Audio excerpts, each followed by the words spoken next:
ግቦችና እቅዶች ያስቀምጠን ነው ከአሻጋሪ እቅድ የተቀዳ እቅዶችን አቅደን ወደ ተግባር ገብተናል። ዋና ዋና ግቦች አንደኛ በዋናነት የኑሮ ውድነትን ማረጋጋት ነው። አምራችና ሸማቹን በማገናኘት የኑሮ ውድነትን ማረጋጋት ነው። በሁለተኛ ህገወጥ ንግድ ክትትልና ቁጥጥር ማካሄድ ነው።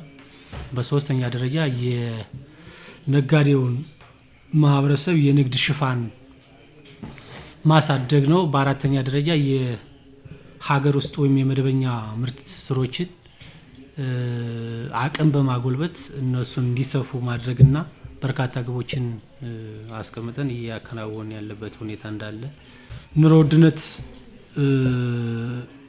ማረጋጋት አኳያ አስተዳደር ምክር ቤቱ በጀቱን በማመቻቸት እና የመንግስት የሸማች ህብረት ስራ ማህበር እሱን እንደ ድልድይ በመጠቀም በርካታ የግብርናና የኢንዱስትሪ ምርቶችን ለማቅረብ ምቹ ሁኔታዎች ነበሩ ማለት ይቻላል። እንግዲህ በአንደኛ ግብ ያስቀመጥነው የኑሮ ውድነት ማረጋጋት ነው። የኑሮ ውድነት ለማረጋጋት ለሸማች የተመደበ በጀት እቅድ 13 ሚሊዮን ነበረ። ክንውና 4 ሚሊዮን ተመድቦልናል። በዚህ ማፈጻጸም ወደ 31% አካባቢ እንደርሰናል ማለት ነው።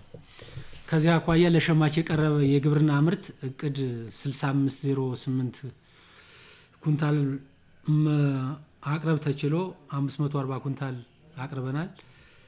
አፈጻጸማችን ወደ 8.29% ደርሷል ማለት ነው። ለሸማች የቀረበ የኢንዱስትሪ ምርት ጠጣር እቅድ 1268 ኩንታል ይዘን ክንውን 101.5 አፈጻጸሙ 8% አካባቢ ደርሷል ማለት ነው። ፈሳሽ እቅድ 30499 ሊትር እቅድ ይዘን ክንውን 14399 አፈጻጸሙ 47.2% ደርሷል ማለት ነው። በኑሮ ውድነት ተጠቃሚ የህብረተሰብ ክፍሎች እቅድ 5160 ይዘን ክንውን 9827 የህብረተሰብ ክፍሎችን ተጠቃሚ በማድረግ ይሄም አፈጻጸማችን ስናየው ከ100% በላይ ፈጽመናል ማለት ነው። በሁለተኛ ደረጃ ከህገወጥ ንግድ ክትትልና ቁጥጥር አኳያ ይሄን ለማድረግ በርከበር ጉብኝት እቅድ 2516 ይዘን ክንውን 889 አፈጻጸም 35.33% አከናውነናል ማለት ነው። ከዚህ አኳያ የመለኪያ መሳሪያ ቬሪፋይ ማድረግ እቅድ 931 ይዘን ክንውን 1780 ይሄም ከ100% በላይ አፈጻጸም ማከናወን ችለናል ማለት ነው።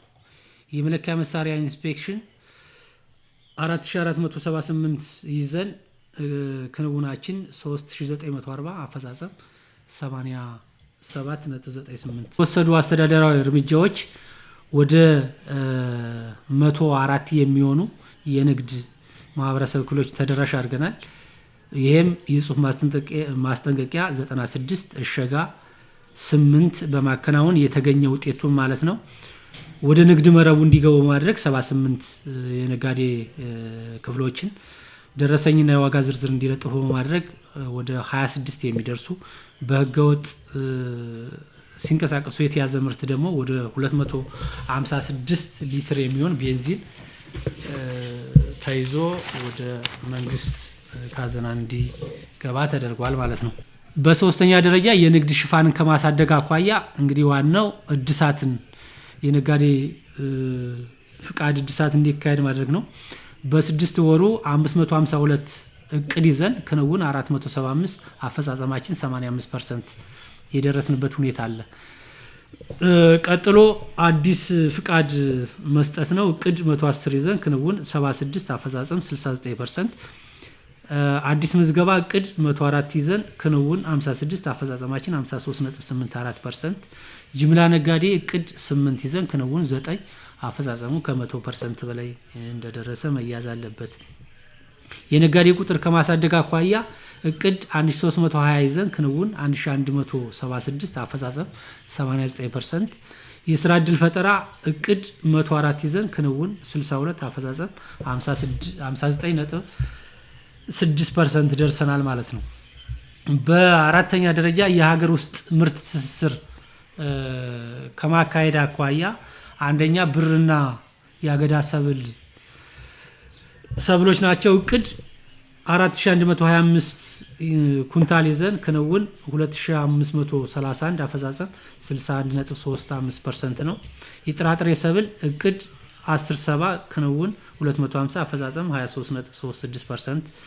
አትክልትና ፍራፍሬ እቅድ 2250 ክንውን 2299 አፈጻጸም ከ100% በላይ። ወተት ምርት 71500 ሊትር ይዘን ክንውን 62595 ሊትር አፈጻጸም 87%። እንቁላል የእንቁላል ምርት እቅድ 28585 ይዘን ክንውን 42100 አፈጻጸም ከ100% በላይ። እንስሳት መኖ እቅድ 9 ቶን ይዘን ክንውን 10.33 ቶን አከናውናል። ይሄንም ከእቅዳችን ከ100% በላይ የፈጸምንበት ሁኔታ አለ። የቁም እንስሳት 634 ይዘን ክንውን 69 አፈጻጸም 10.8% የደረስንበት ሁኔታ አለ። በዚህም ተጠቃሚ የህብረተሰብ ክፍሎች ከመደበኛ ትስስር አኳያ እቅድ 1976 ይዘን ክንውን 1173 አፈጻጸማችን 59.35% የደረስንበት ሁኔታ አለ። በአምስተኛ ደረጃ የኤክስፖርት ምርት ወደ ውጭ በመላክ የውጭ ምንዛሬን ማሳደግ ነው አንዱ ግባችን። ይሄም ቆዳና ሌጦ የ6 ወር እቅዳችን 12 ይዘን ክንውን 1376 አፈጻጸም ከ100% በላይ አከናውነናል። ቦለቄ ምርት እቅድ 1310 ኩንታል ይዘን ክንውን 60 አከናውነናል። አፈጻጸማችን 4.58 አከናውነናል ማለት ነው። በስድስተኛ ደረጃ የግብይት ተዋናይን አቅም ማሳደግ ነው። አንደኛው ግንዛቤ መስጠት ነው። ከዚህ አኳያ 36 እቅድ ይዘን ክንውን 53 አከናውነናል። አፈጻጸማችን ከ100% በላይ እንትን ብለናል ማለት ነው፣ አከናውነናል። ስልጠና መስጠት እቅድ 200 ይዘን ክንውን 231 አፈጻጸማችንን ወስደን ስናየው ከ100% በላይ አከናውነናል ማለት ነው። በሰባተኛ ደረጃ የቴክኖሎጂ አጠቃቀምን ማጎልበት ወይም ማዘመን ወይም ዲጂታላይዜሽን ማጎልበት ነው። ይሄም ለነጋዴ ኢትሬድ ስልጠና መስጠት እቅድ 313 ይዘን ክንውን 88 አፈጻጸማችን 28.11% ነው። በሌላ በኩል ኮደር ስልጠና መስጠት ነው። እቅድ 27 ክንውን 13 አፈጻጸም 48%። ዲጂታል መታወቂያ ያወጡ ነጋዴዎች ብዛት እቅድ 552 ክንውን 175 አፈጻጸም 31.7% አከናውነናል ማለት ነው። እንግዲህ በዋና ዋና ተግባራቶች ያከናወናቸው ተግባራቶች እነዚህ ናቸው። በርካታ በእነዚህ በተቀመጡ ግቦች ውስጥ ማለት ነው በርካታ ተግባራቶች ተከናውነዋል ማለት ነው። ወደ 7 ግቦች ካከናወናቸው አኳያ በዋነኝነት በፐርሰንት ወስደንም ስናየው የተሻለ አፈጻጸም ያለው አንደኛ የሀገር ውስጥ ምርት ትስስር ከመፈጸም አኳያ እነዚህ አብዛኞችን ወስጄ በገለጻ እንደገለጽኩት ከ100% እና ከዛ በላይ የፈጸምናቸው ተግባራቶች ነው። በሁለተኛ ደረጃ የንግድ ሽፋንም ከማሳደግ አኳያ ማለት ነው እንደዚሁ የተሻለ እንትኖችን ሰርተናል ብለን እናስባለን። በሌላ በኩል አንዱ የግብይት ተዋናይን አቅም ከማሳደግ አኳያ ስልጠና ግንዛቤ ከመስጠት አኳያ እነዚህም ከ100% በላይ አፈጻጸም አላቸው።